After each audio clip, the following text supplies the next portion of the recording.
Rewmi 24 TV.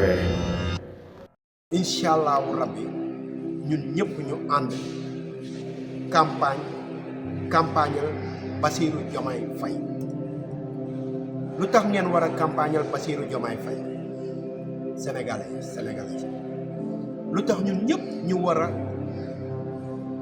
focus ci Bassirou Diomaye Faye. gars yi da ngeen fàttaliku patriote yu dee ndax projet bi da ngeen fàttaliku prisonniers yii ci kaso bi nga xam ne lu mat ay 1000 détenus ñoo ngi ci biir prison bi.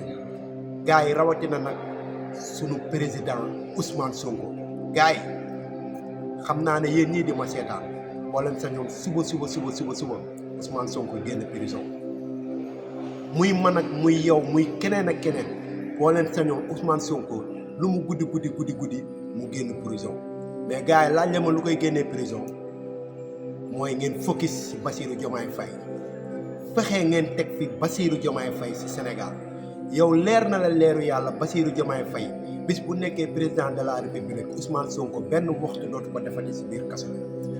te yow Ousmane Sonko fu mu mësaan a romb ak caravanam nga topp ko di daw boobu nga doon daw nag projet moo tax nga doon daw. bëgg Sénégal ak fonk Sénégal moo tax Ousmane Sonko tey nekk ci prison bi. gars yi Ousmane Sonko dafa sacrifice life am. Ousmane Sonko dafa sacrifice ay njabootam. Ousmane Sonko dafa sacrifice ba nekkul candidat. kan kooku bu doon boppam la doon liggéeyal kan wala tedd na bu yàgg. mais dafa sacrifice ndax Sénégal moo tax tey nekkul candidat kan gars yi nañ fay naar bu xorom. gis na Ousmane Sonko dafa war a génn fee mu nekk te lu koy génnee gars yi seen carte électeur yi la.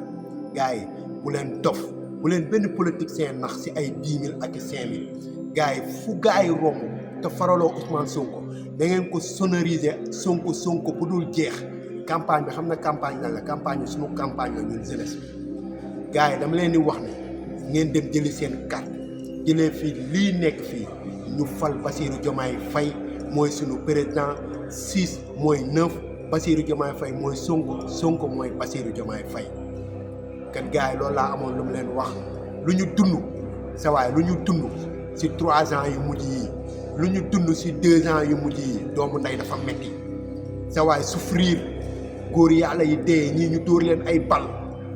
gars yi gis na ñooñu pour ñu fu ñu tëdd pour mu tàlli foog ñu dégg Bassirou Diomaye Faye mooy président de la république ndax Bassirou Diomaye Faye mooy Sonko mooy Bassirou. kan gars yi gis na ñii tamit nekk ci prison bi ñun ñoo leen mën a yeewi de ñun ñoo leen mën a génnee fii ñu nekk nii. gars yi gis na ñii fii ñu nekk nii buñ leen génneewul te suñu carte yi ñoo leen mën a génnee. kan gars yi nañ focus te waajal élection yi dimanche ñu tàmbalee campagne baatare suñu campagne jaajëf ñoo ngi kontaan ci yéen di leen